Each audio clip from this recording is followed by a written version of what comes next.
All right, everybody, welcome back to the No Quarter Podcast episode. Where are we at? 35. I messed up again, but you can still do 36. your tagline. No, it's 35, 34, 35 today. Okay. But I didn't let you say your thing. Let's start over. And you don't have to. I'm not even going to cut it. Hey, everybody, welcome back to the No Quarter Podcast. Idaho's #1 podcast. Episode number 35. There we go. Look at us getting in order. That was fucking difficult. You know, professionals, working professionals. This is Yeah. our third show in a row with a guest. It is. Which I'm actually excited about. From the get-go, we had talked about wanting to have more people on the show. We wanted to highlight interesting personalities, highlight local business owners. This guest is interesting. He's a very special man. You know him well. We've met twice. Yeah. I meant special ed. Oh, Ed. Yeah. But short bus special. But Rod. I was looking for this special guy. It was you. But yeah, no, everybody, we have Rod Gates, the owner of Aegis Gun Care, here today. And I'm excited to have you because obviously I am a huge voice in the community for your product. And What was that? that was his bottle caps open because he's not good at podcasting and he left his volume on. No, it's all turned off. It is, look at, I'm like, somebody's cracking beers and I don't have one. Was so it the actual boss of the company texting you saying bypass his silence? Well, we were going to talk about that whole boss thing. When you said owner, I was going to say, let's be careful how we throw that around. Co-owner. The wife's There really is in an charge. owner and that person's not in this room. Right.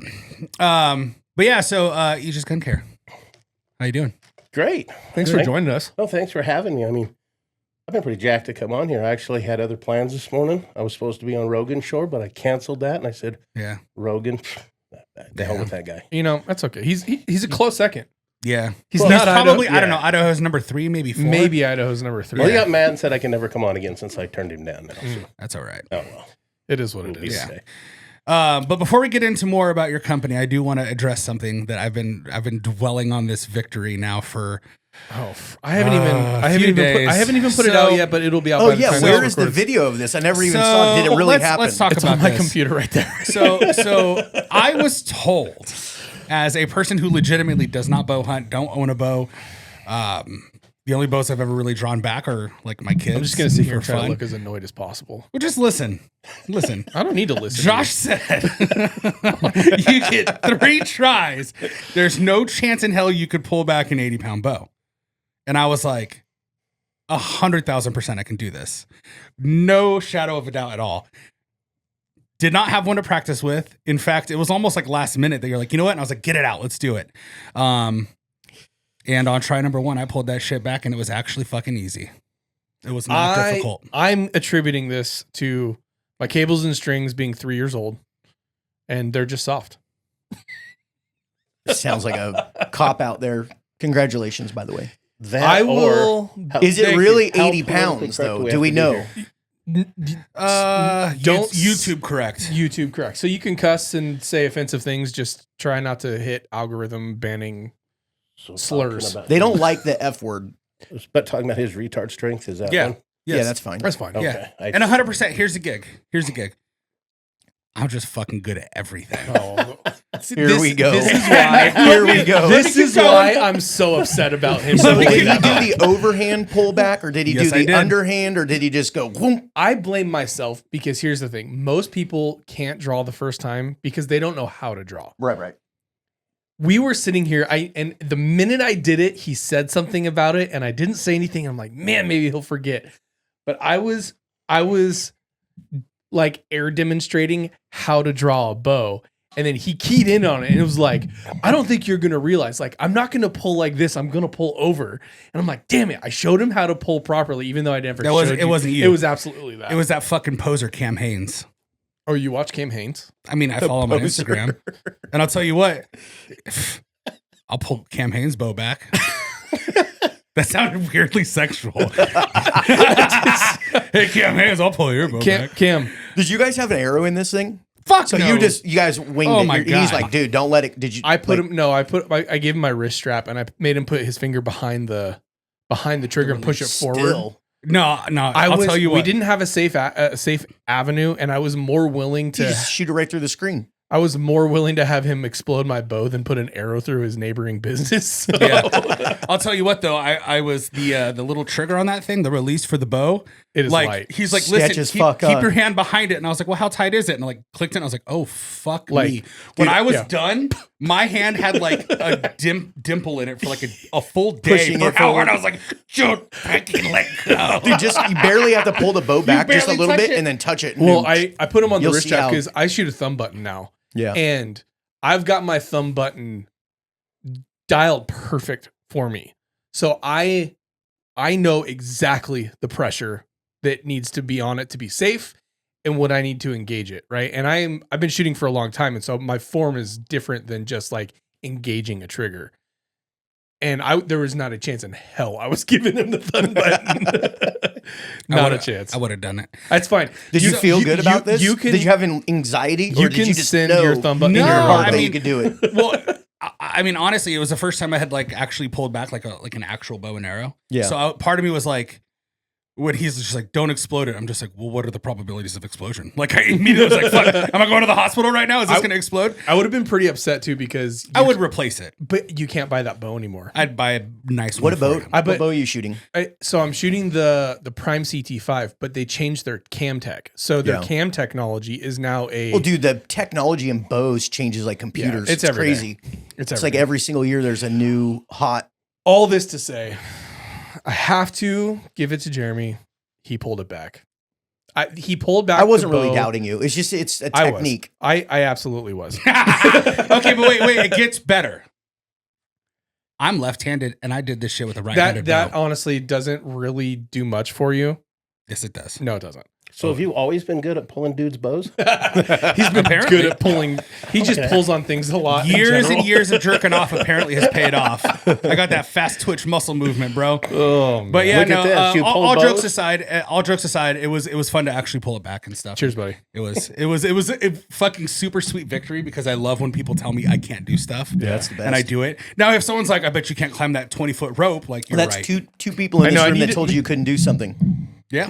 Maybe I need to do something harder. Be like, I think what we I'll should get do- into I'll get into like free soloing or something. What like about that, but- realistic challenges? We should just start having people write in some realistic challenges that I could do. Like, here's the fine. thing. I'm not running a fucking half marathon. I'm not fucking climbing fucking ropes. I'm not doing like skinny guy shit. But like, if you need me to shoot out to 1,000 or us, something. but not So skinny guys. definitely not doing a pull up. Is what you're Didn't we saying. talk about? Yeah, Like, I nothing mean, really hard. yeah, like we talked So about. you're willing to do any strength challenges, or brain challenges. strength or brain? Yeah, I mean, here's the thing. We talked about fat chicks and rope swings. I did. stay within my realm of gravity allowed for my size. Okay, fair enough. Period. So gravity friendly challenges that are strength and or brain related. And yeah, and whatever requires me to not use my Achilles tendon right now. Non-Achilles tendon engaging. Okay, those are all the qualifiers, guys. Send us some challenges. I just love that you talked about the rope swing thing. My wife and I had this conversation, Fat chicks and rope swings, man. and not just chicks, fat people and rope swings In general. in general. But it's better when it's a fat chick because everyone goes, ooh, like, oh, fuck. Oh, shit, I love- she got hurt. Even my fat ass has no business on a rope swing. So, but here's the thing. So I can still do a rope swing. I fell off a rope. So. And here's the thing about the rope swing. It's not about how strong you are. It's about not tucking your arms into your body when you release, because then you get that instantaneous snap out and your hands can't hold it. And like chicks just don't get it. It's all right. When we have a female on the show, we'll talk about it more. okay. We'll definitely break that fucking. They're good videos, though. Yeah. All right. There So are. we're gonna real quick. This is a new thing that we're gonna be doing, guys. So just bear with us because we do have some sponsors now. We told y'all we're a company and we're trying to at least get the show to pay for itself. So give us a second. We're gonna pay the bills real quick. Hey, what's up, everybody? It's Josh from No Quarter Podcast. I just want to take a couple of minutes to talk to you all about the sponsors of our show.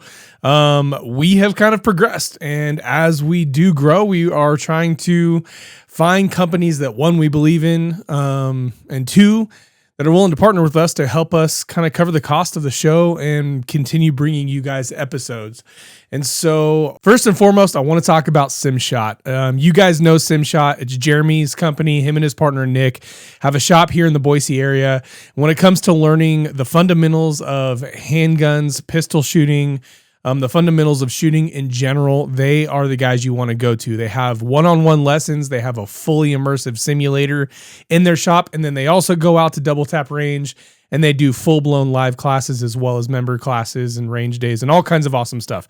So check out simshotmeridian.com. Simshot is been a partner of the show ever since the beginning. And obviously, you know that we record in a studio right inside their office. So love these guys. Love both Jeremy and Nick. Please go give them some attention. And if you guys are looking to learn how to shoot, they're definitely the ones you want to check out. Second is VKTRIndustries. You guys met the dudes from Vector last week. I think it was last week, maybe 2 weeks ago, something like that. Awesome short stroke piston system, AR platform. It kind of has the profile of a DI gun. It's lighter than your typical piston gun, super low recoiling, self-regulating gas system. It's just a really great platform. They are helping us out, and that is awesome that they have decided to partner with us and back our show. You guys can go shop for Vector products at shopblackrifle.com. With code no quarter, and you guys are going to get 5% off of any purchase. Vector and Rob both decided to partner with the show to help financially back it. And so that's one of the ways that we're able to do that. So if you guys want to go check out Vector products at shopblackrifle.com, they are well worth your time. Also, Shop Black Rifle, Boise Black Rifle has a range day coming up here in Boise at Double Tap Range, and you're going to be able to shoot any Vector product you want. They're going to be out there. I believe they're a title sponsor of the event. I mean, you're going to be able to shoot all of their guns on site, be able to decide what you like, what you want to shoot. I think they've got a bunch of different suppressors they're bringing out. It's going to be awesome. So come check that out if you're interested, or if you just want to get your hands on some of their guns before you decide to make a purchase. All right, next, who is also the guest of this show, the owner of Aegis Gun Care. He is offering code no quarter on his website, as well as Rob on shopblackrifle.com. It's a 2-part gun cleaning system. He doesn't like to call it a solvent. He talks a little bit about in the show, but basically a cleaning product and then also a lubricating product. And then I believe he has a grease for kind of those colder months. So check out Aegis Gun Care. Super cool guy. Loved having a conversation with him.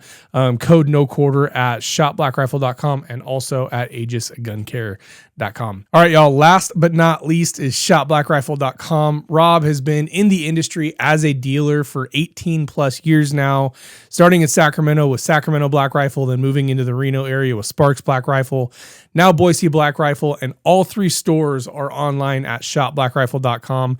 They have got everything that you need, from parts to accessories to bags to cleaning gear to builder kits to the tools you need to put stuff together. Everything you need in the firearm industry can be found at shopblackrifle.com. Huge thanks to Rob. Obviously, you know him, you love him. He's on the show. He's a big part of what No Quarter is and who No Quarter is, but he has decided to partner his business with this one. So thank you to them. And then please go check out their website. It is definitely a big way to help us out and help us continue to provide this content and keep producing it the way we want and how we want and give it to you guys for free. So we love y'all. Thank you. And back to the show. Rod. Yes. Tell us about yourself. Introduce yourself to the show. Tell everybody who you are, what you do. Give the proper pronunciation of Aegis. Aegis. Because that's the thing. When I always say it, I say Aegis Gun Care. That is correct. Aegis Gun Care. Well, I've heard you say it a lot. It's correct how we do it. Right. Which is what? Technically, Aegis and Aegis are both technically correct. Okay. Because the government has some screwed up destroyer they call Aegis. Okay. What is Aegis?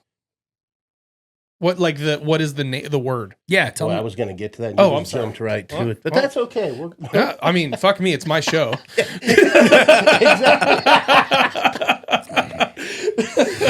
How dare you ask questions on your show? Well, I'm just going to leave now. The front door's locked. You ain't going nowhere. All right, walk us through it. Introduce everybody. Tell us how to pronounce it. Okay, yeah. It's Aegis. Just don't call it Aegis or whatever the idiot called it. Okay. But what Aegis was or is, it's in Greek mythology. It's a goat skin shield that Zeus and Athena both carried, a mythological thing, and it protected them. Okay. So basically, Aegis means protector. Oh, okay. Is what it means. And since our products are designed, especially our lubricant and stuff, to protect your firearm, I decided to go with something like that. So is this a proprietary like formula that you developed? Kind of. Okay. It's proprietary, yes. The original foundation of it, no, I did not. Well, had no part in developing. Okay. But since then, when we've reformulated, I've been involved in nice. all those. And then the introduction of our grease, I was involved with the grease. And I guess when I say my involvement, like for the grease, it's getting a hold of our chemist and going, hey, Chris, I want a grease that does this, this, this, and this. And then he starts asking me dumb questions like, what kind of base would you like? But I'm like, I don't know. That's not my job. That's yours. I just want it to have these characteristics. So that's I guess when I said I helped, that was my part. I just threw up what I wanted it to do. You threw out some good stuff. And really what I come from, what I want to do is just from listening to people. Yeah. Yeah. Either people at shows, to gun store owners, to gun shooters and stuff that were like, hey, it'd sure be nice to have this. Yeah. And sometimes you're like, yeah, well, good luck with that. And others are like, oh, yeah, let's give it a shot. Yeah. You know, because that's one thing I like about our chemist. He's not afraid to try anything. Yeah. It's pretty cool. I mean, he doesn't really have a chemistry degree. It's just a family-owned business forever. And how they figure shit out is they want to do something. They go mix chemicals together and try it. And they go, well, that didn't work. So then they go back and they remix and they go, wait a minute, we're on to something now. This is pretty good. And there's no degrees involved. It's just being in the business for a long time. Yeah. And they understand what chemicals work together. And they're not afraid to just, well, let's give it a try.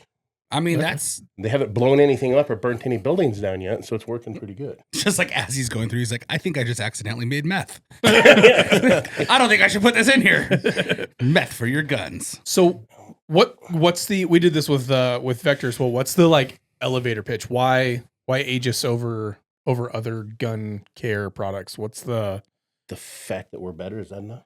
Okay. No, I mean, we've actually, for starters, and I'll probably get you guys or I will get hate mail for this. I absolutely hate CLPs. I'm ardently against them. the Marine Corps is The whole military is. We drink CLP for coffee in the morning. Exactly. The whole military is that way.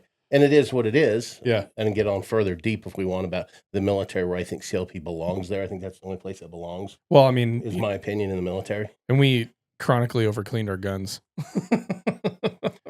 But I mean, with ours, like my thing is, and I've said this at shows, when people get offended and they get upset over things like I'm picking on their best friend or something. But CLPs, you have one product that does everything okay. Right. It serves a purpose. Instead of we believe that we have two products that each product does that it's designed to do exceptionally well. You know, so we don't have one product that does everything okay. We have a cleaner. We don't call it a solvent because it's not harsh like a solvent. It's a lot more gentler, but still non-toxic, non-caustic, non-flammable, but absolutely destroys carbon and grease.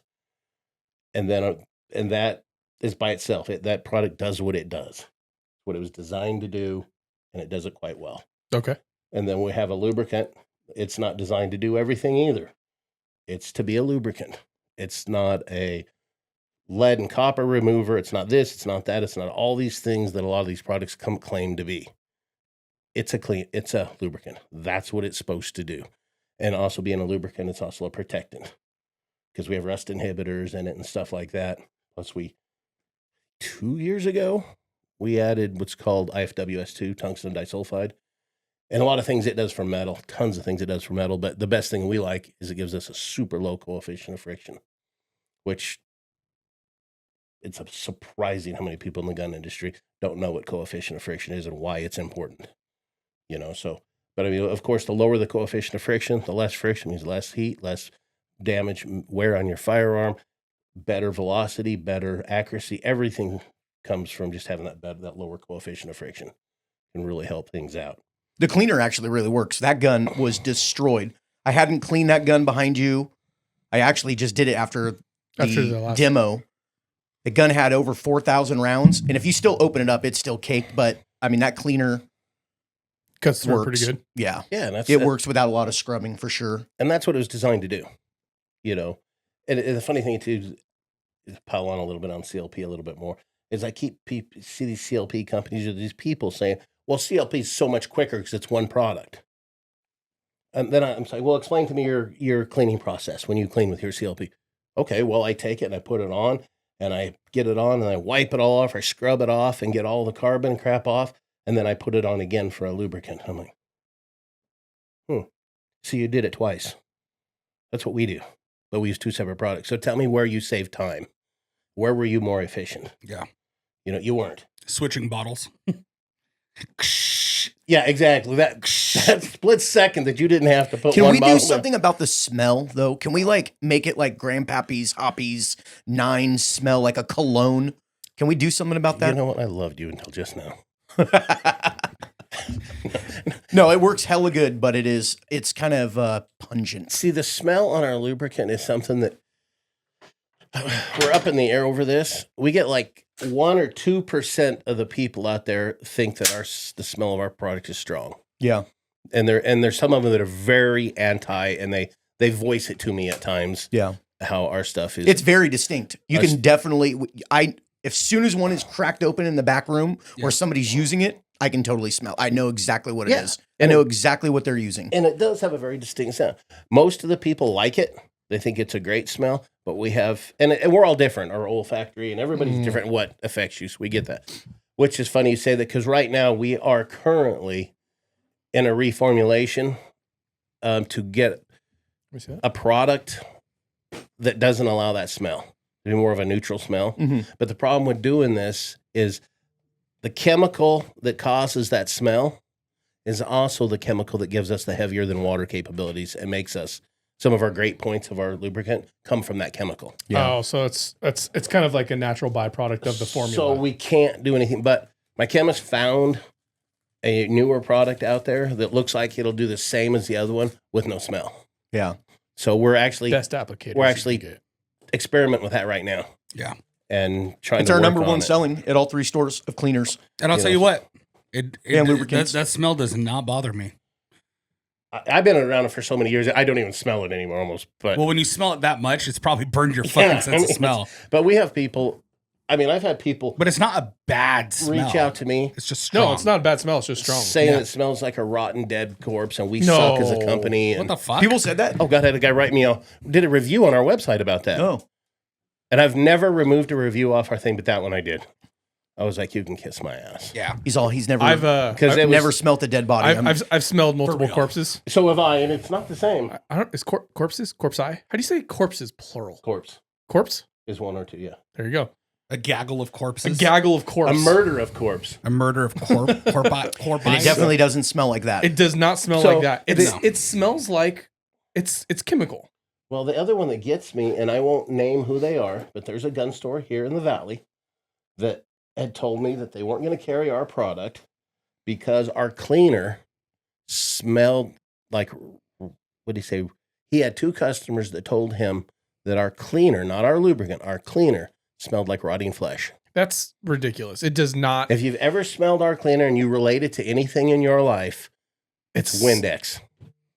It smells like Windex. Sure as fuck ain't dead body. It is not. And for that reason, he chose not to carry our product. It is 0% like rotting flesh. It smells like a chemical. Now, if you are somebody who's like preferential to Ballistol or something like that, where it's got that like sweet old, it doesn't smell chemical at all. Yeah. It's more chemical smelling than that.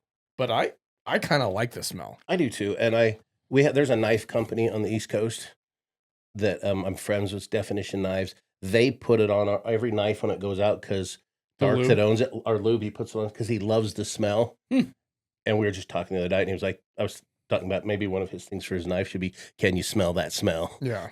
Hashtag, but he loves it because of that. Yeah. Yeah. And that's why they put a drop or 2 on every knife that goes out of their facility. Now, break us down on the products that you offer. So, that bag is obviously discontinued. The OD Green, the OD Green is no longer. You got the last 1 or 2 of these. Oh, well, then it's coming off the shelf. I'm keeping it. Yeah. No, these are cool. But I should have brought one. We did replace this with a multicam. Yeah. Recently, we got a multicam now that we decided to replace Which it seems with. to be one of our hot sellers. It's because it's tactical. Everybody loves their tactical multicam. Yes, it is.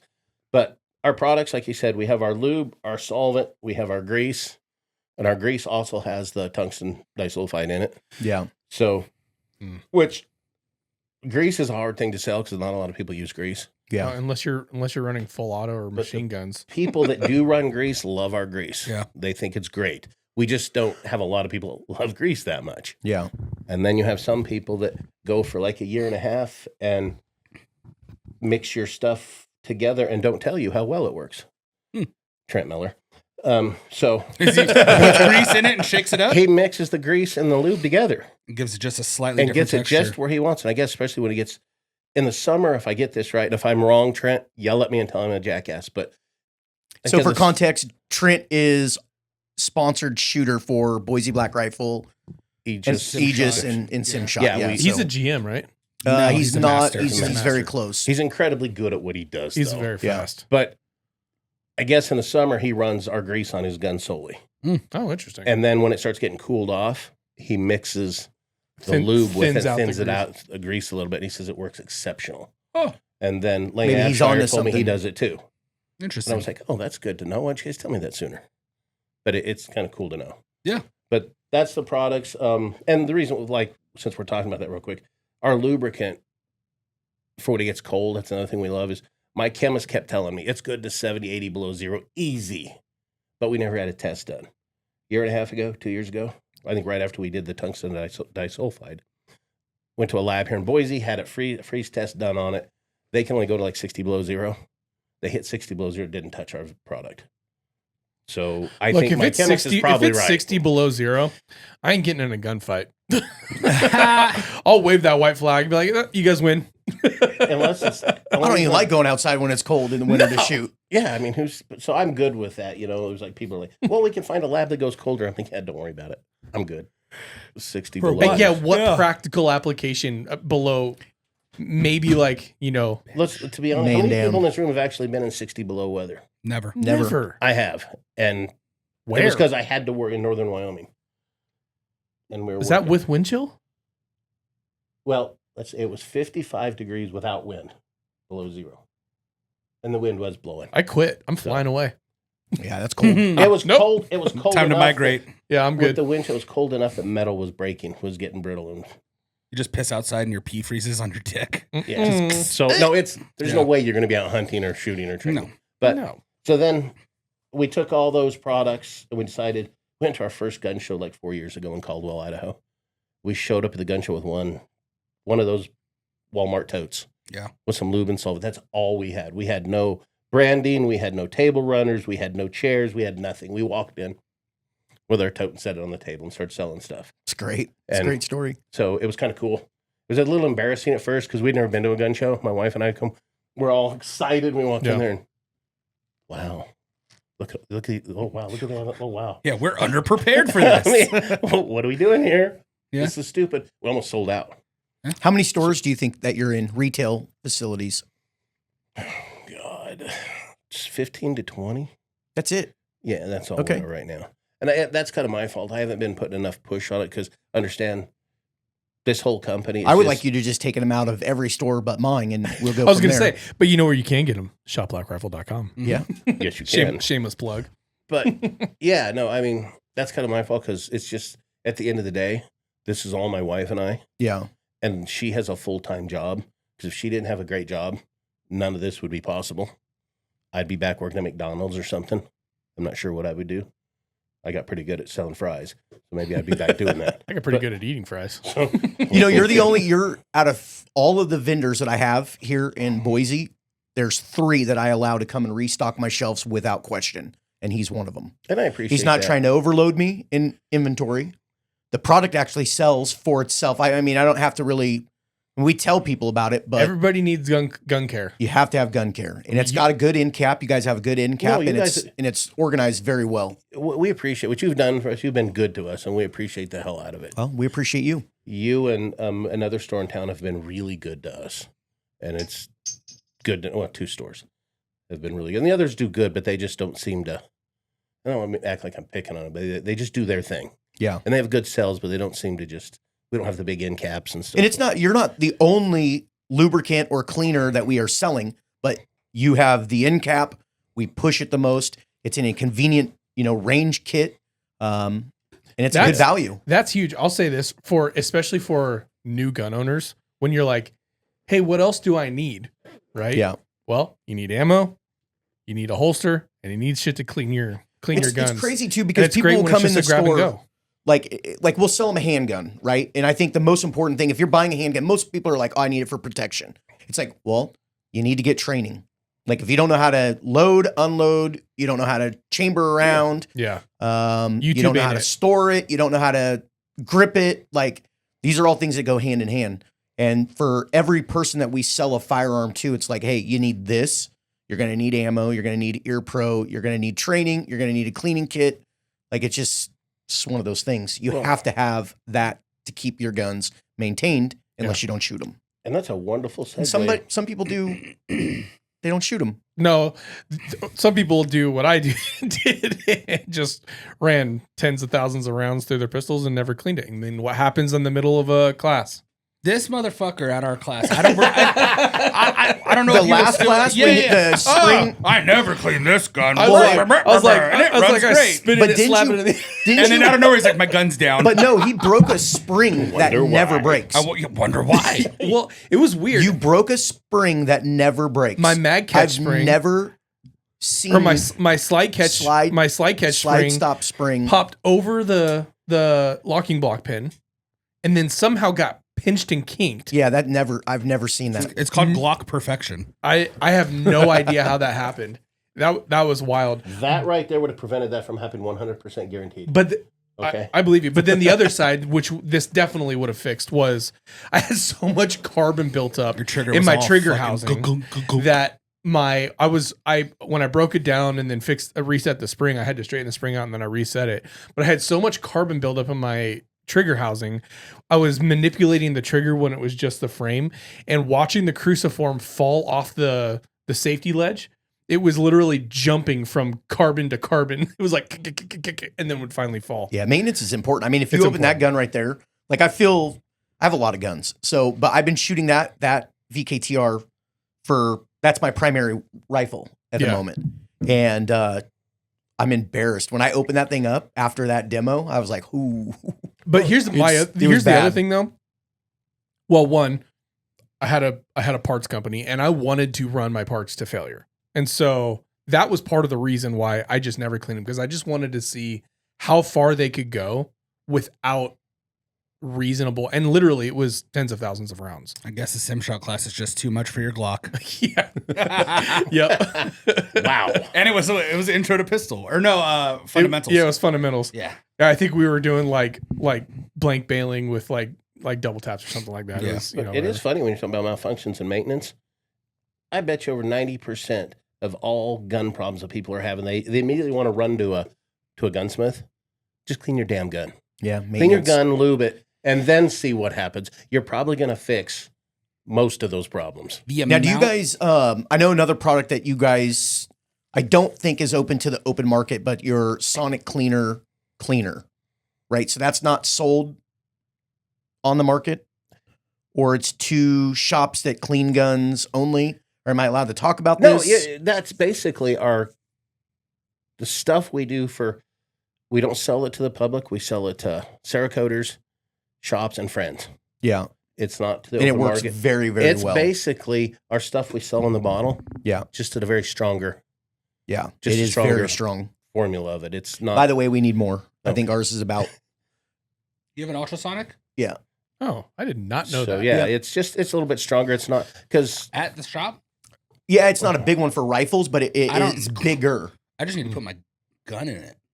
We can do that. I thought that was going somewhere else. We probably should. We've talked about this. We've talked about buying a big ultrasonic. Yeah. Well, if you or anybody else wants to buy an ultrasonic, give me a shout out. Look, I probably need one. Because of how much I shoot. Yeah, it would be good for you guys. Well, we were thinking about offering some more services at Boise now that we have more room. Never mind. I'm doing a full, really good ultrasonic systems. Are not cheap though. Yeah, no, they're expensive. They're about $6,000 to $7,000 for a really good one. In our stores, where the story of Aegis started many years ago under a different company, and that's what we did. Is we did ultrasonic gun cleaning. Yeah, we had like 7 stores, something like that, franchise stores, everything. And people brought their guns to us, and we ultrasonically cleaned Well, and them. I think that's a pretty good market also, because there are a lot of people that don't want to clean their guns, or they're afraid to break the guns down and clean them because they don't know how to put them back together. The funny thing, That happens. Especially past a certain point. Some people know how to like drop their slide and take their barrel and guide spring but out. Funny thing about that, when I first got into that, we bought into the company as a franchisee, then ended up with partners buying the whole company. Mm-hmm. When I first got into it as a franchisee, I was getting out of the oil and gas industry, wanted something to do. I was going to do like a budget blinds franchise, and my wife laughed at me and told me I was an idiot. She was, yeah, can you see you're in some little old lady's house talking about colors? She goes, I don't think so. So we found this one and we bought into it. But that was my thing, is I thought, who the hell brings a gun to people to clean? It's got to be newbies in the gun world. It's got to be, that's all it is. Wrong. No. 95% of our customers and our biggest customers were avid gun owners. It's so, it's guys that, because they just were over 40 years old, sick of cleaning guns, and they had the disposable income that they could drop them off. They could drop 10 or 15, 20 guns off and say, I'll see you in a week or two. And I'll be like, well, I haven't done it in 3 days. I'll see you in a week or two. Yeah, I'll see you when it's convenient for me to come by. Exactly. And that's was our biggest clients. It was kind of a shock to me. Yeah. I thought it was going to be different then. It wasn't. It was the average. Even some professional shooters, shotgun shooters, and guys were dropping their stuff off and going, it's just not worth it to me anymore. Yeah. You know, and you guys clean it so much better than we do in the ultrasonic. So. It works good for sure. It's pretty potent. It'll clean a slide. When I get my bolt carrier group, any gun I send to Justin at Elite, to do anything, it comes back fully like ultrasonic cleaned, and he knows like I want Aegis on it. He'll apply it. He gets it ready for me to shoot. He brings it back, and I'm just like, fuck, this thing's brand new. Yeah. Like you could still see the wear from the holsters or like scraping it on barriers, whatever. Like all of the wear's there, but like there is not a fucking drop of any dirt on it. No, it's especially if you have a really good one.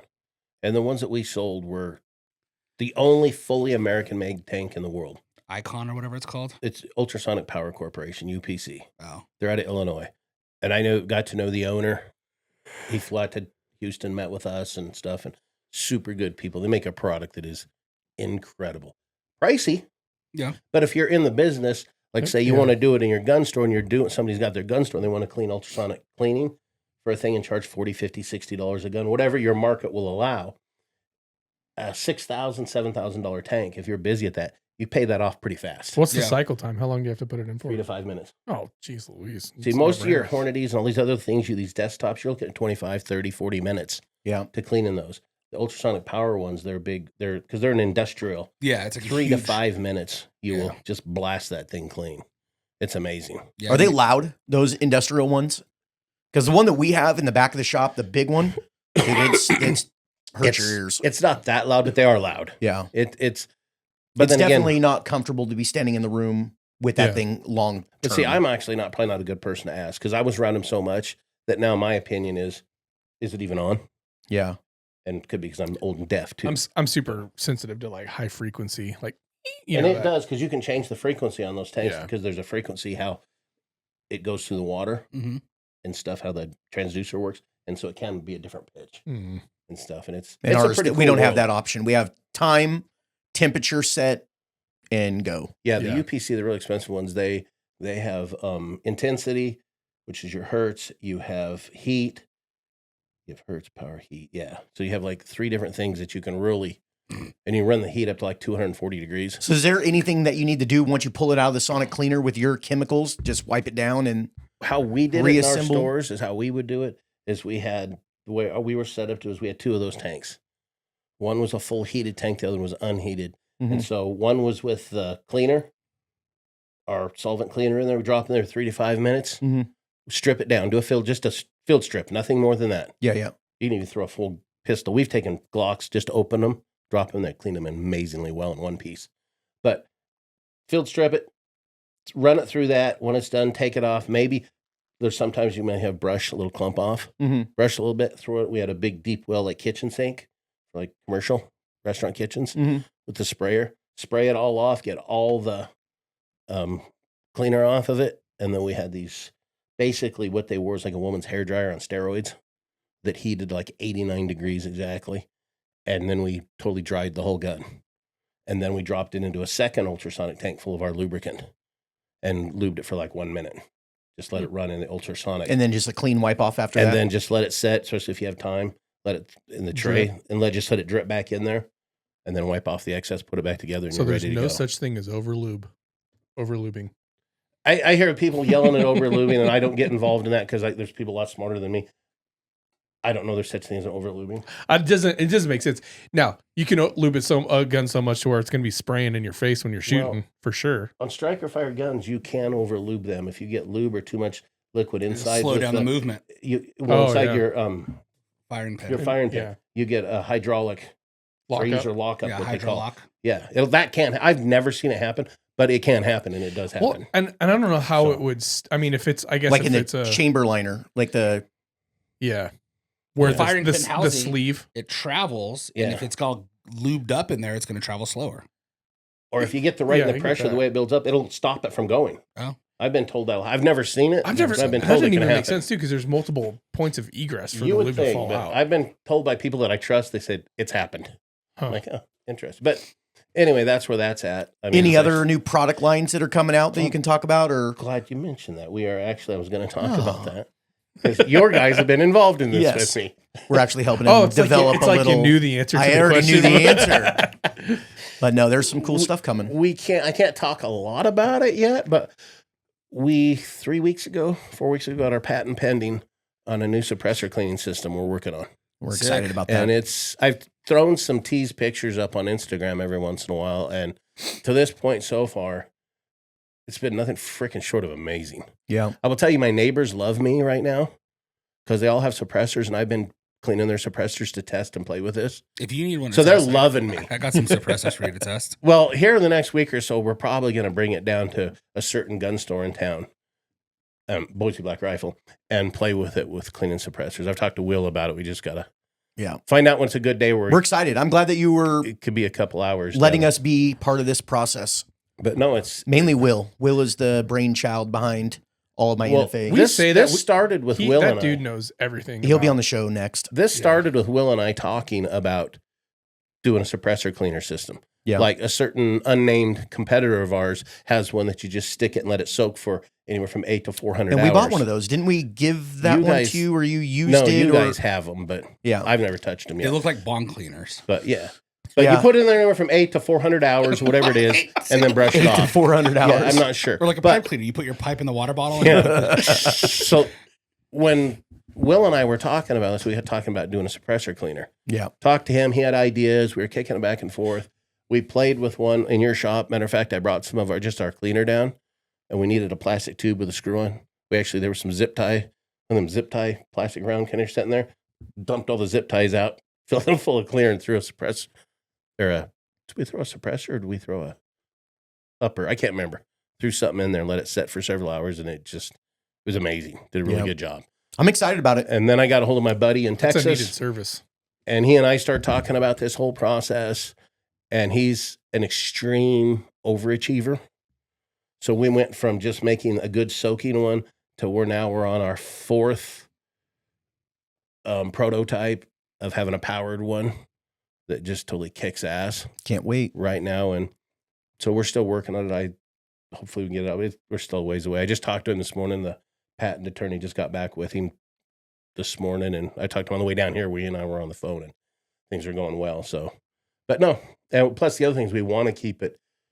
We're trying to keep it under $100 retail. Yeah, that's totally impossible. When it's hard getting anything manufactured, shipped, boxed, packaged for retail, it's very difficult to do. Our and goal, keeping a margin and getting a margin can keep you afloat, and then you have to rely on your retailers to be good partners to sell the products. Yeah. So right now and we're looking at try to standard $250 for this system. That's what we're trying. We're trying to bridge the gap somewhere between soaking it in a tube for many, many hours to a $7,000 ultrasonic system. Yeah. We like to bridge the gap in the middle somewhere. So far, it's been pretty cool. We've got some neat stuff going on. I'm pretty excited about it. Yeah, us too. But it works real good. But that's the one thing we're working on right now. And no, the more time goes now, the more excited I get. It's like, oh wow, this really works. I've already sold 4 of them and haven't even made a single one yet. Yeah. I've got 4 people that, Yep. like my neighbors, and they're like, done. I'm on the list. I will buy one when they're ready. Done. I'm like, well, that's cool. But right now. And we'll need one for the bench top for sure. So, but no, it's cool. We're working on it. It's been a lot of fun. A little stressful, but fun. Bringing new products to market is always stressful. It's way more expensive than people think. Well, Oh, it's just you and your terribly last expensive. podcast, or was the one before, you talked about building a brand. Yeah. I was watching that. People don't understand how hard it is to build a brand. You know, It's tough. speaking of that, I was driving in here and I just was behind a truck with our license plate frames on it and a sticker in the window. And I was like, man, that's so cool to see. Yeah. It really is. Do you Isn't honk it at though? 'em? No, but if I ever see one or somebody at a gas station or we're at a, I'll pitch them a gift card. Or if I have extra hats in my truck, like brand new in the box, I'll throw a hat out. So get some license plate stuff. Find Rob's truck. Follow him around all the gas Tell him. stations. Yeah. No, if I see somebody, like if I stop at a gas station and I see somebody with like a Vortex sticker or any type of gun related sticker, I'll walk up and be like, here's a $10 off card. Yeah. You know what I mean? It's cheap to do that. It's like, hey, come, have you ever been into our store? Maybe they'll say, hey, fuck you. No, we've never been in there, but, or we're not going to come in your store. But most of the times it's a good opener. Yeah. But if I see somebody with black rifle stuff on their vehicle, for sure. Well, there's Getting some much more love. of your stuff out on vehicles, but I've had a few pictures sent to my family members and friends. They'll be in traffic and see somebody, one of our stickers on the car, and I've seen 1 or 2. And you're right.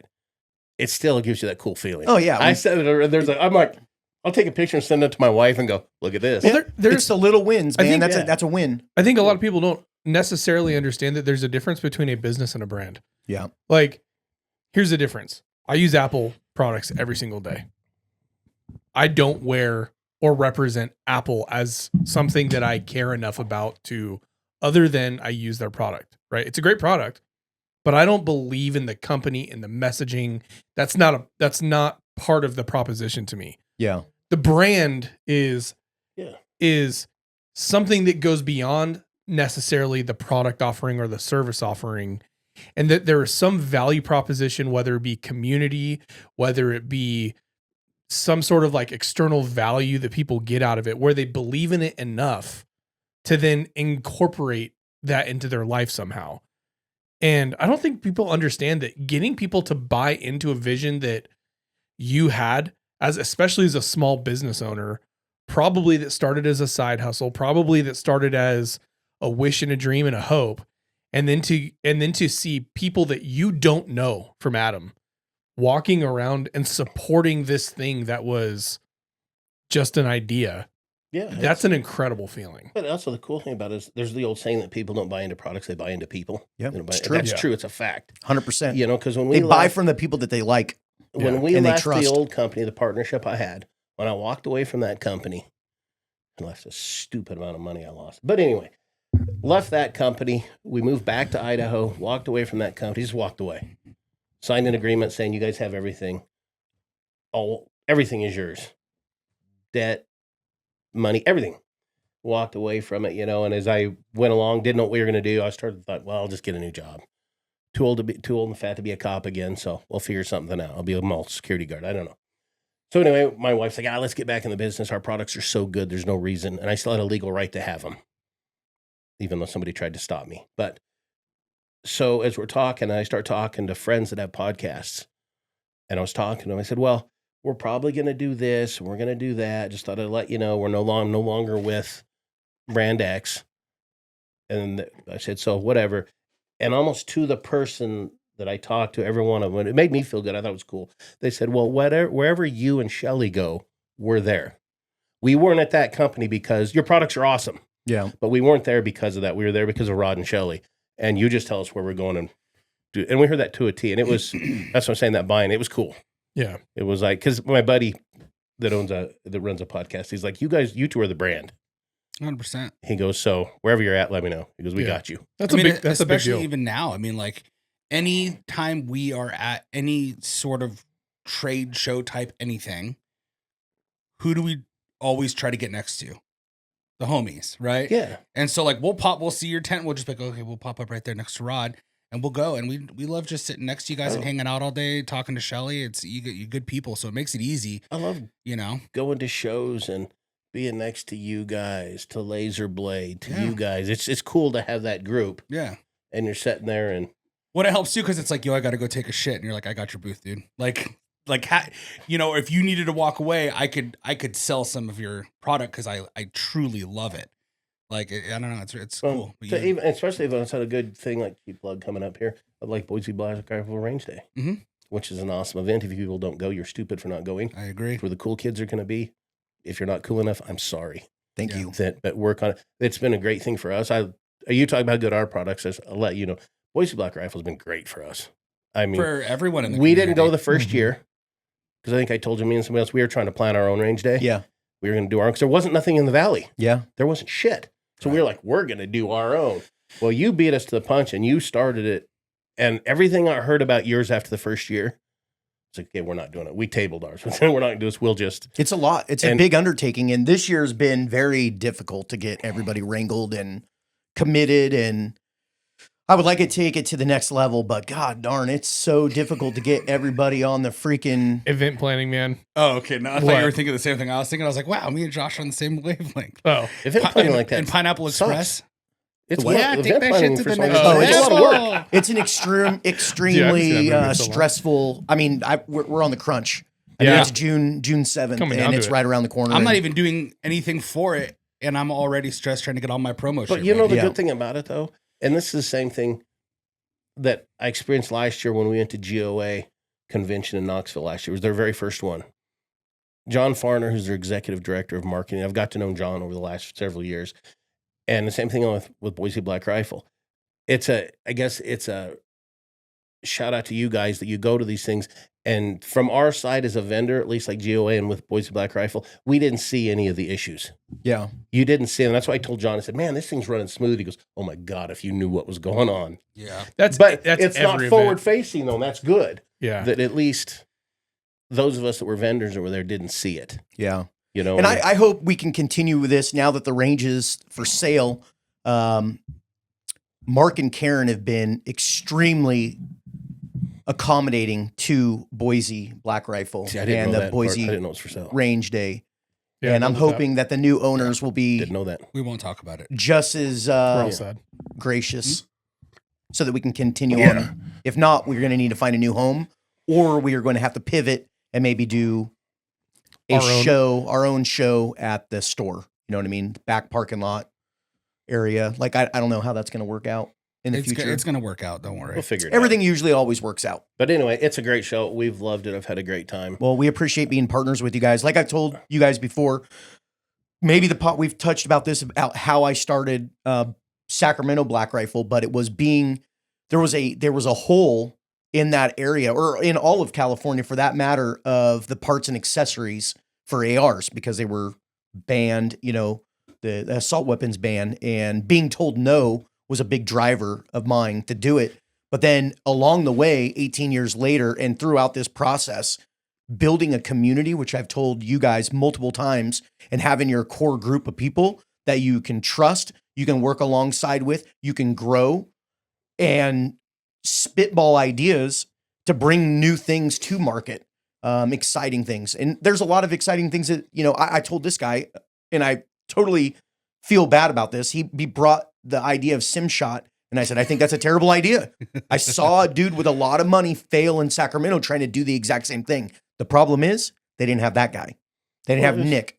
He wasn't doing all the other things that go along with making the business and hustle. When you have a guy that's got 1 foot in and 1 foot out, that doesn't really work. And there's a lot of gun dealers that are the same way. They've got it's part-time gun sales, full-time job. I don't have any other backup plan. Yeah. That's it. This is it for me. This is it for you. Yeah, we call those part-timers. You burn the boats. I don't either. Well, my wife has a job, but other than that, I don't have any income. Yeah, but you're out every single day. Yeah, this is my thing. It's going to make it or it's not. It's going to die. Yeah. And I'm not going to let it die. It's like, because this is all I have. I don't have another job. A lot of people go, what do you do for your real job? I'm like, you're looking at this is it. I drive to I drive around and I talk to gun stores. I'm on the thing. I'm trying to do things and trying to meet people. I mean, matter of fact, that's how I got into your guys' kind of group a little bit was I reached out to you one day. I'd heard about this SimShot place. Thought it sounded cool. You were talking about something, and I remember I jumped on your Instagram and I said, hey, if you ever want to do a gun cleaning thing, we'll sponsor it. Mm-hmm. He fired right back and goes, yes, yes, bro, let's talk. And we've done several of them since then. Yeah. I'm like, and they're always a fucking blast. You know, and I can say this, it took a long time for us to get your products in the store because I've had 2 managers since the first time that we've tried to do this. And my original manager, the second, I've had 3 managers In Boise. actually in Boise, had a wall up. So for a lot more than just gun cleaner. Yeah, so it was a wall up for a lot of things, and it probably hurt our business for the last. I would say for like a year, you know, of people trying to get to me. I would say that any negative experience that happened in the past at Boise Black Rifle for people were likely because they interacted with that individual. Okay, well, since we're talking about this, the sad thing about it though, Rob, and I will admit this here right now, that reflected onto you. Yeah. Oh yeah. Oh yeah. Because 100%. you start thinking, well, if that guy's an asshole, Yeah.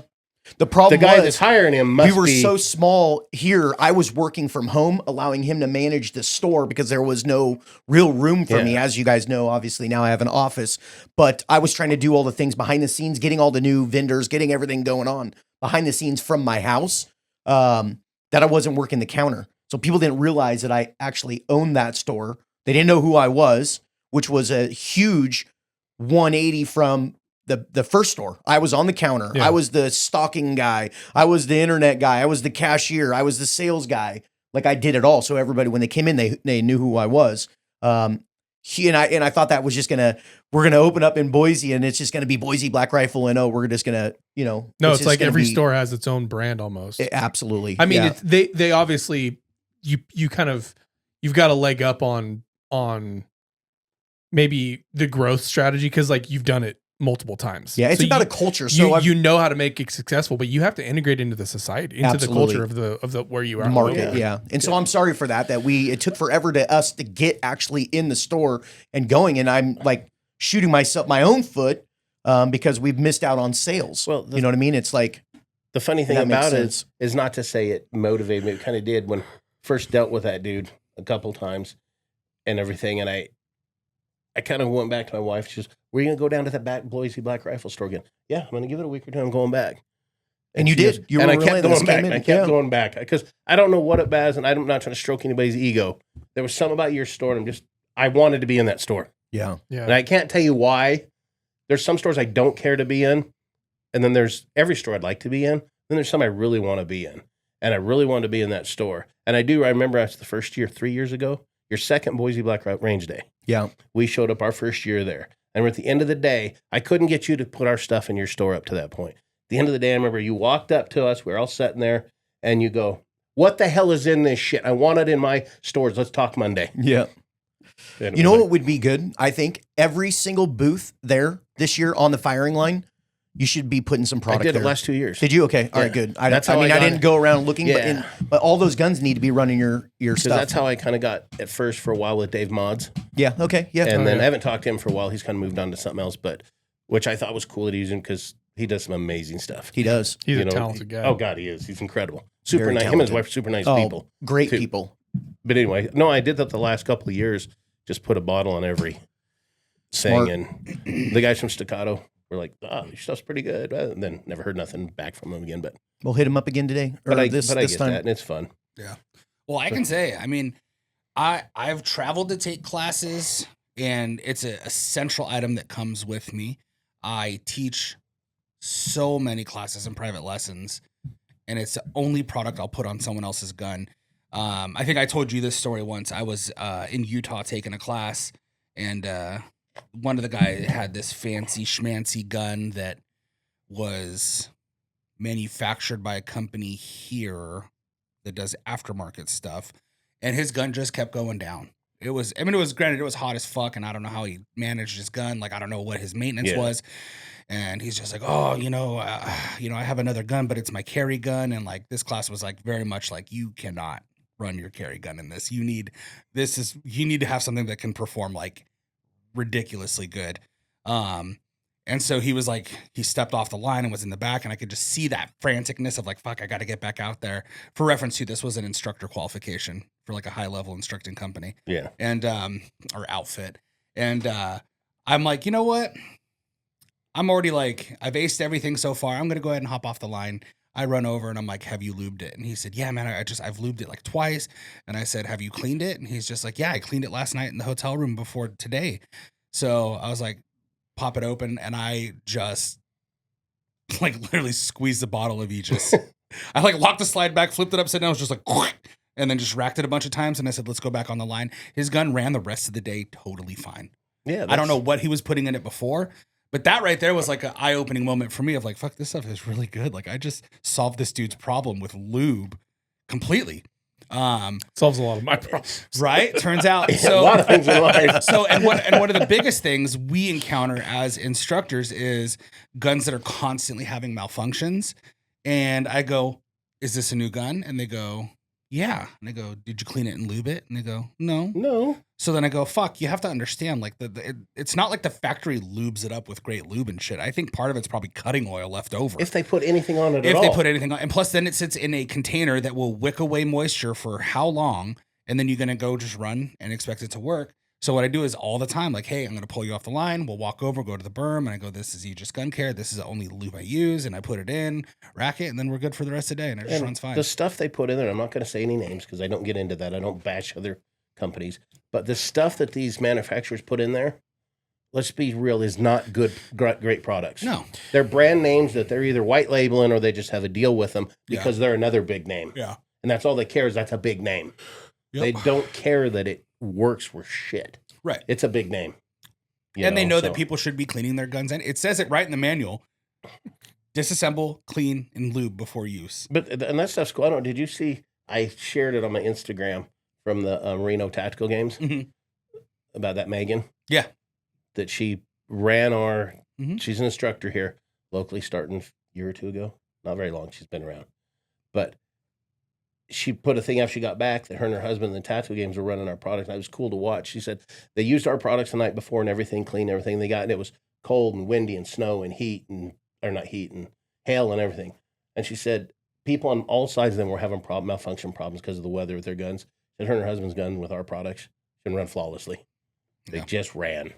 I was like, that's pretty cool. Yeah, it's good shit, man. I mean, every single one of our clients knows who you guys are, and it's an easy sell. It's an easy sell. If it's a product that works, it's a necessary. Here's the thing: it's necessary. When right? we're the pro, yeah, and that's all. Like literally, when you first gave that to me, I was like, all right, I liked you initially. I was like, what a great conversation, good guy, cool. You left your product, and I was just like, it's really watery. I don't fucking know.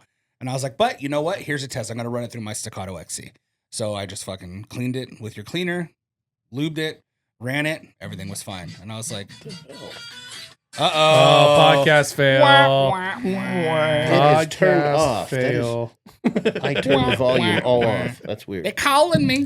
That was some spammer. No, but that's cool to hear. We love seeing it, and I love being here in the valley with the people. This is awesome. Yeah, I mean, it has the same share of drama and everything as any place else. This industry is filled with a bunch of fucking infants. I mean, hell, that's half of our content is just talking about industry drama. Oh, yeah, it is, no kidding. It's for me. I don't want to get in that too deep, but for me, it's being what I do, and you probably don't. Switzerland. Being a manufacturer, you have to be Switzerland. Yeah, you have to be. Yeah.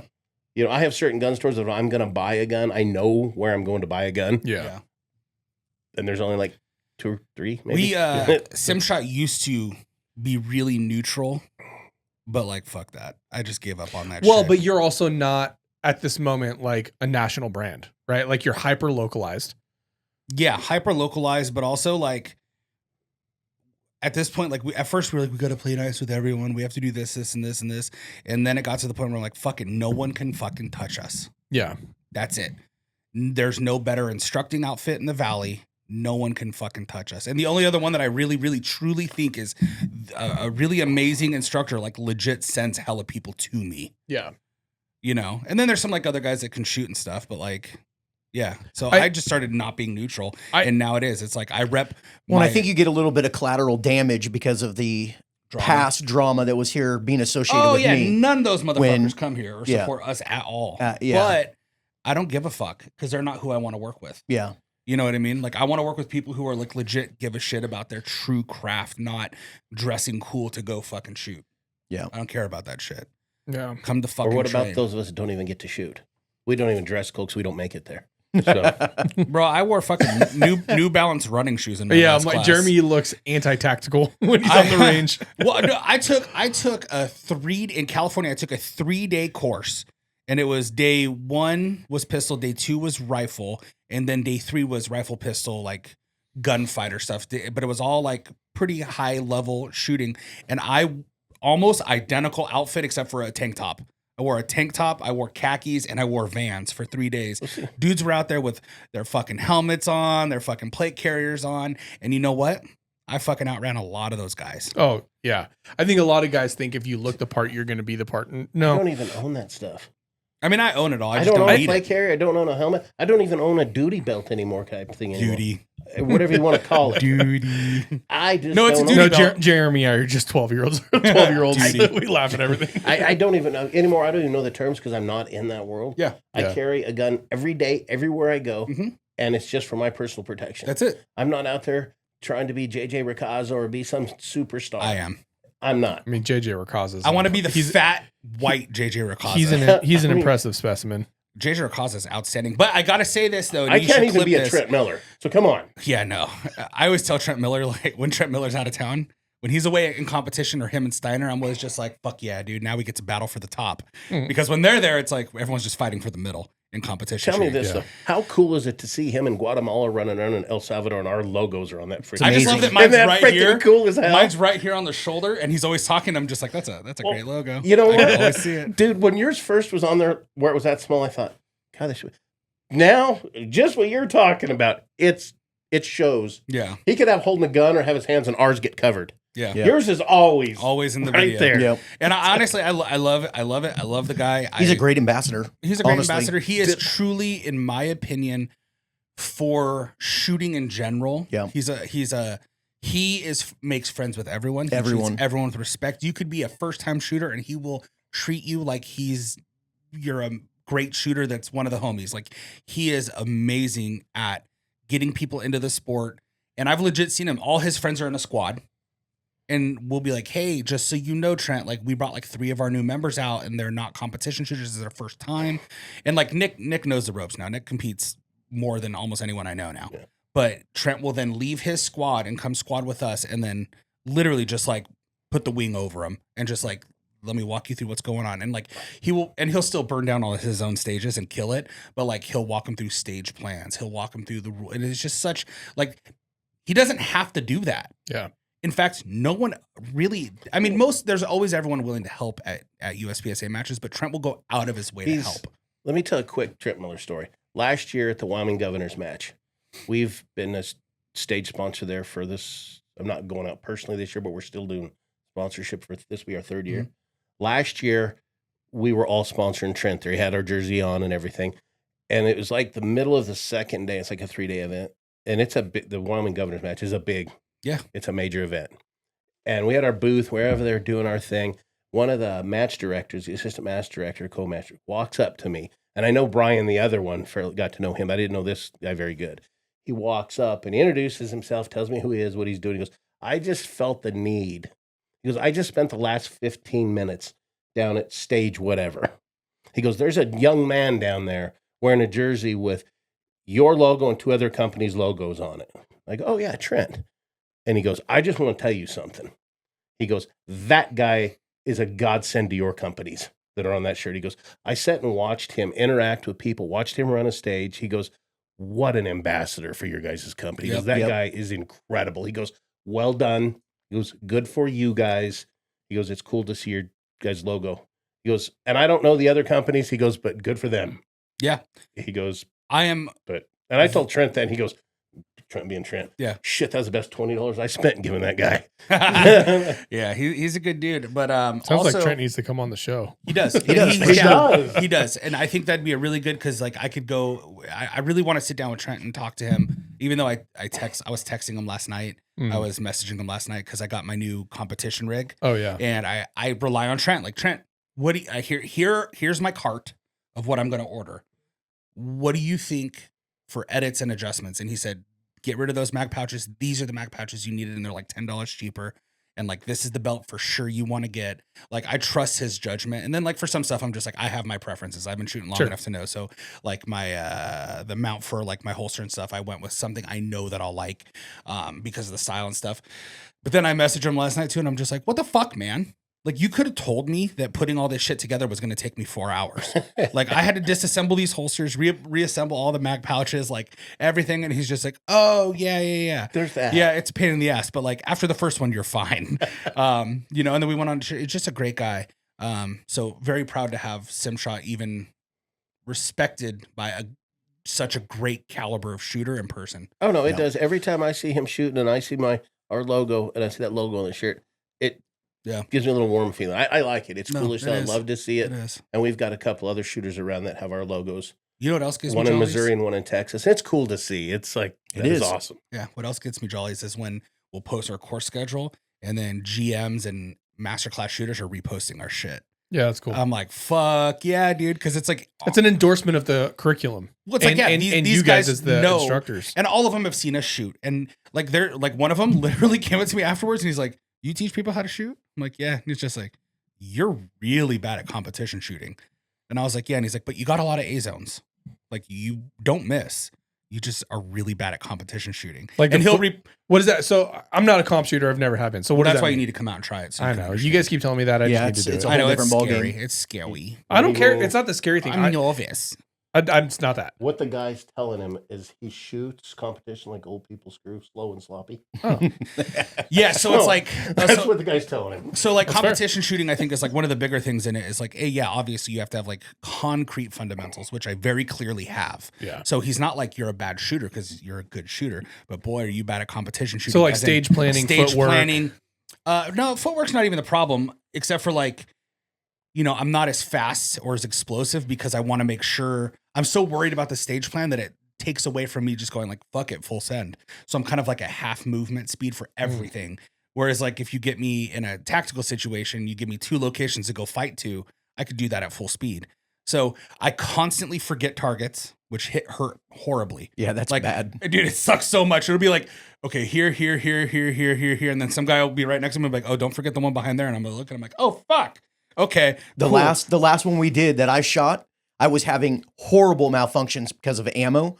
I grabbed this old ammo off which I already knew had hard primers, and I take a Zev Glock, which with a soft striker. And dude, I was having major malfunctions the whole thing.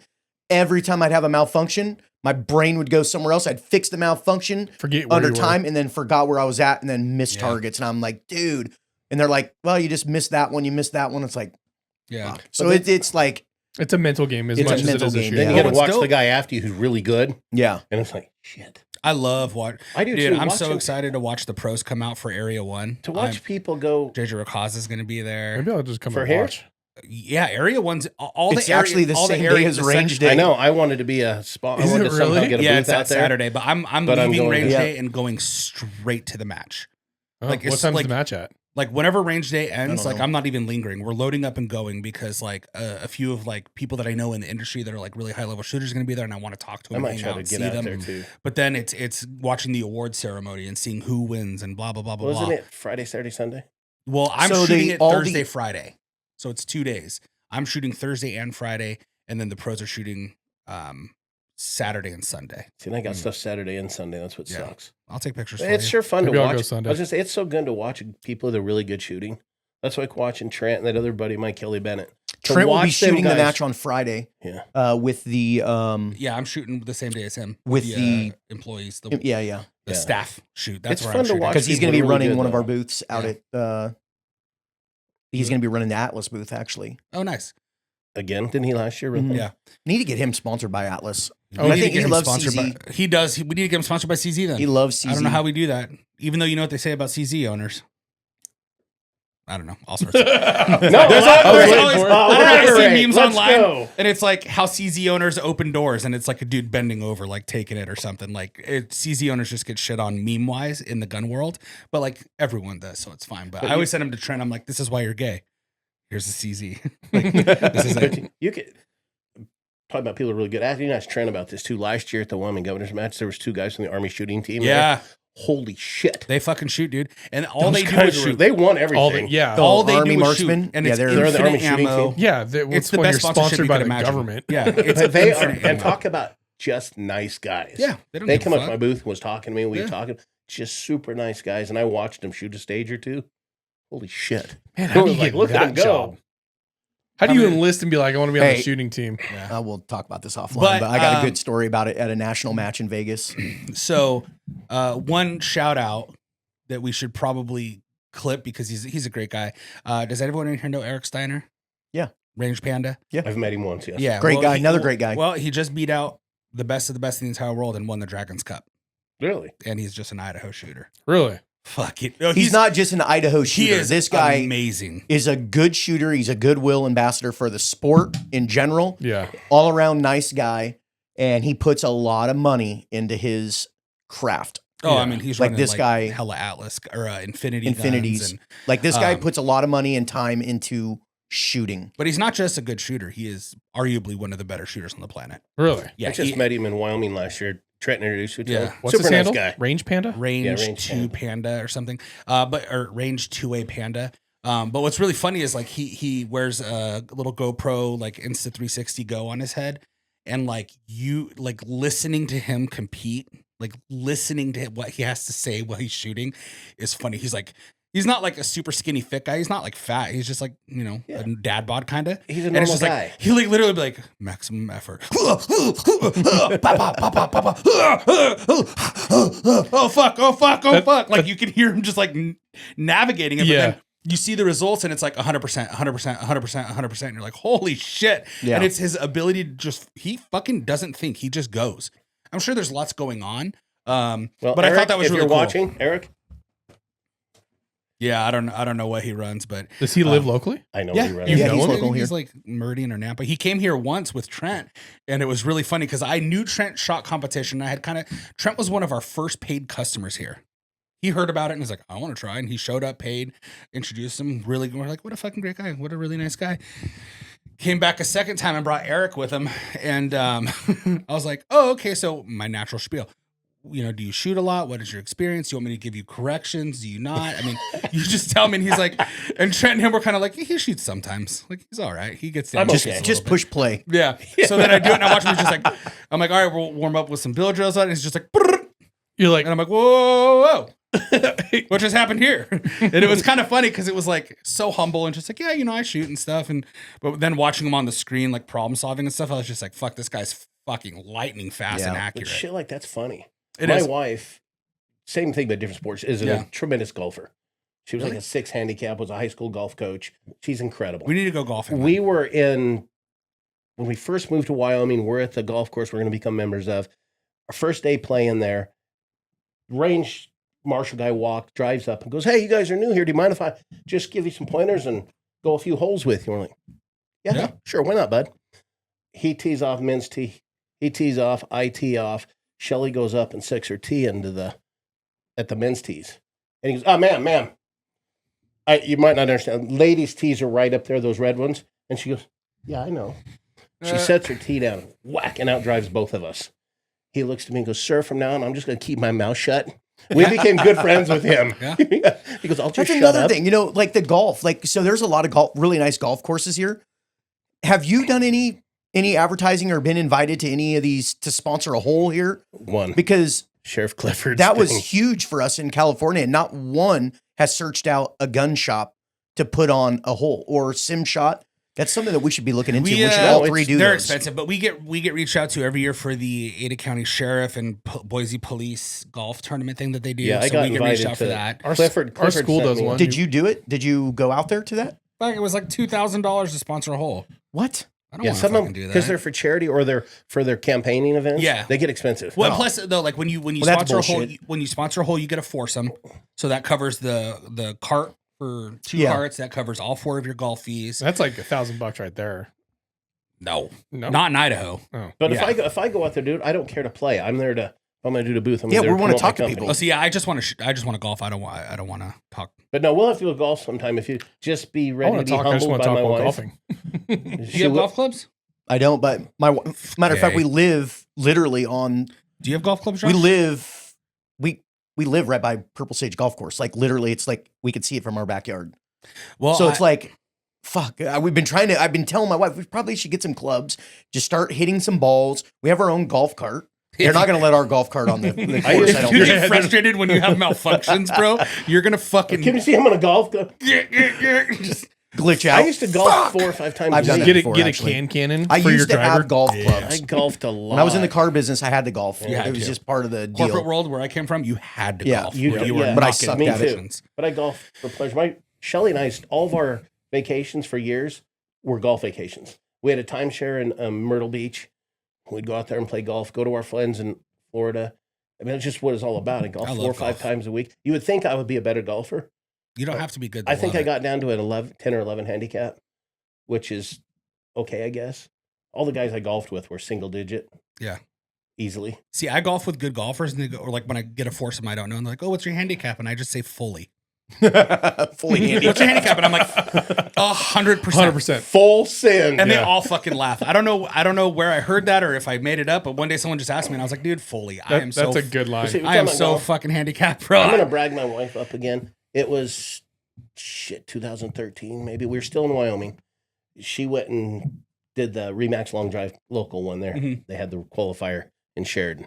She went and did it, blew everybody away. But she was Fuck like yeah. the 3-year running city and club champion for our whole town That's dope. for several years. When she did that, she just blasted everybody. So she won the Wyoming thing and ended up, we went to Colorado to Denver for the Remax Long Drive. Mm. And she did really well down there. She hit the ball well, but there was 2 gals that finished in front of her. One was a Samoan chick that didn't play golf. She owned 2 clubs. They were both drivers. That's fucking And she gangster. just hit the ball a long ways. The other was another gal that Wow, that's incredible. played golf, 2 clubs. but not much, and hit the ball far. Shelly, at her size, I think hit like 270. That's really good for her size. These girls were like She's- 280, 285, 290. 'Cause Shelly's tiny. But she took third right behind. Dude, let's do this. Let's Those get 2. your wife. Let's go. Let's all of us go. My wife's not going golf. No. My wife will drive the golf cart. Also, like, Yeah. I'm not putting. Listen, here's the gig. Be fun. I love my wife.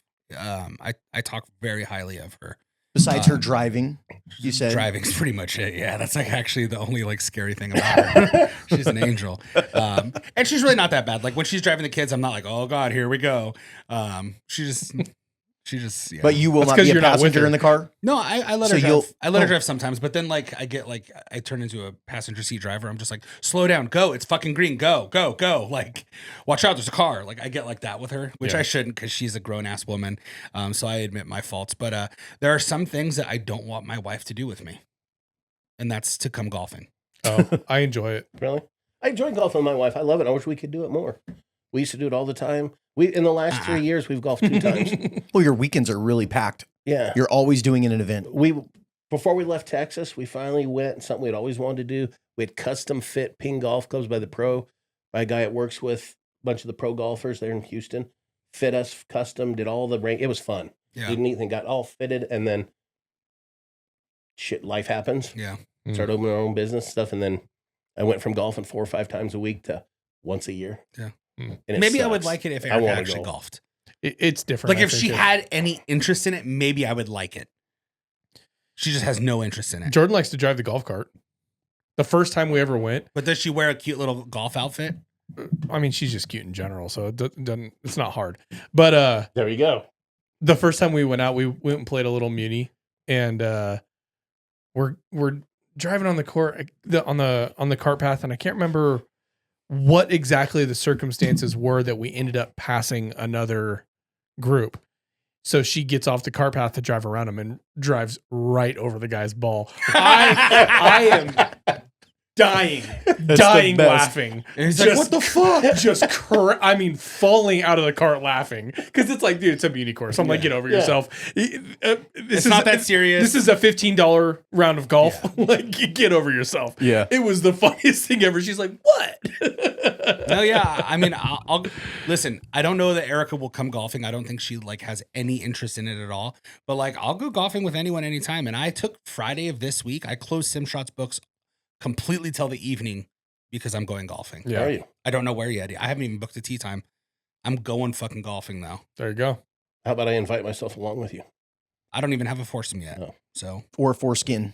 I mean, I don't have a foreskin. okay, good. Well, one other thing about my wife, one of our first dates 22 years ago in Burley, Idaho, there's a 9-hole course there that the guy, the professional that taught her how to golf owns, Earl. And that was one of our first dates is we went and played this 9-hole golf and I beat her. And I was like a 28 handicap at the time. She was like a 7. She let you beat her, bro. No, she knows she didn't. She did. She says that, but she finally admitted I beat her. That was 22 years ago. That's the only time I ever beat her. She let you beat her. Hey, she let you do it. would you just shut up? This is my dream. Fuck no, I'm dude. living this. Shelly, I got your back. I know the real secret. Shelly, I haven't met you, but I believe Jeremy. Yeah, she let you. It's because she's a good woman and she wanted Everybody you to out feel there understand masculine. one thing. SimShot's shot is awesome, but Jeremy's full of shit. So Well, if they listen to this show, they definitely know that. Part of what I say on here to talk shit and say wild things is just to get people to giggle. Yeah. I'm a very No, serious person. All the time. but you're right. There's a One of better the chance serious to people I not know. All let me win. business. all business, all the time. That's Yeah. a good chance. You probably did let me win. Nah, I mean, I don't know. Women aren't as good as men at stuff. But you know? for my ego, I have to think that I just beat her. Yeah. Yeah. So Well, I do the same thing. I try to make Erica scared of me. So like sometimes I'll just make her watch your fucking mouth and she'll be like, How's that or work? what? And I'm like, or I'll fuck you up. Like, you know, like watch your mouth. And she's just like, do it. And she'll come up to me and I'm just like, back the fuck up. Like, just say like, just all I want her to do is be like, oh no, you're so manly and scary. Like, that's all I want. And she's just like, fuck you, bitch. And I'm like, I'm sorry. I'm sorry. See, Jordan's Mexican. She's got crazy attitude. She's got all the Latina Mexican? attitude. Yeah, you wouldn't know by She is looking so at her. white. She's half. She's one of them white Latinas. half Mexican. She has the Mexican crazy. Yeah, I tell her all the time. The only thing about her that's Mexican is her ass and Does her she have her attitude. ears pierced? You would never know that my wife was also. Ass and attitude. You would know your wife is Mexican. Yeah, no, you're white. No. Does she have her ears pierced? No, but she did, but she is allergic to. Well, then I'll just buy magnet ones, but I'll get her some big old shoulder the hoops. Yeah. She's got them. We'll get some razor blades for her hair and like some hairspray. Yeah, no, for- I tell her all the time. The only thing Mexican about her is her ass and her attitude. So, but anytime I try to talk up, she'll be like, what? But she's tiny. She's 5'2", weighs like nothing, and so she'll like get all up in my face and then like go away. Yeah. No, it's definitely one of those things where I'm like, I actually, and joke. Listen, folks. Jokes. I don't want my wife to be afraid of me. What? It's all all. jokes. What's Sherry's maiden name? Laguna. Oh, okay, Jordan's Gonzalez. She was a Gonzalez. Yeah, that's not. I would that's say not my cool. wife's maiden name, but I'm not going to Yeah. dox my wife. I'm just kidding. There It's Pacheco. you go. She's Portuguese as fuck. Portuguese. Portuguesa. Well, I know we're running like on an hour's time. Yeah. We're on an hour and a half. Actually, Really? Yes, sir. Yeah. Rod, it was awesome having you in here today. Yeah. No, thanks for inviting me, guys. I Thanks, dude. was dying to. I was happy I was kind of giddy when I got the message. I'm like, Yeah. Before we break the show, tell people where they can find you. How can they follow you? I know you said you're growing, right? So you might be looking for more dealers. How can people get in We're touch with you? always looking for more dealers. You can get a hold of us through my website or just my email, rod.gates@aegisguncare.com. That's how you know he's old because he forgot to plug Instagram first. Yep. Instagram. That's the only Is thing it I use Aegis? Is it Aegis Gun Care? Aegis Gun Care, yeah, at Instagram. That's where I do I most just tagged everything. you in a post. Yeah, we'll tag you. I'll put little call outs And- so people can see it.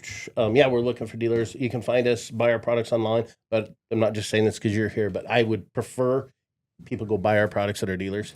And I'm Which- gonna extend this for this podcast. Anybody listening today, I will do 7% off on our website. I will have a code in the description of this episode later today.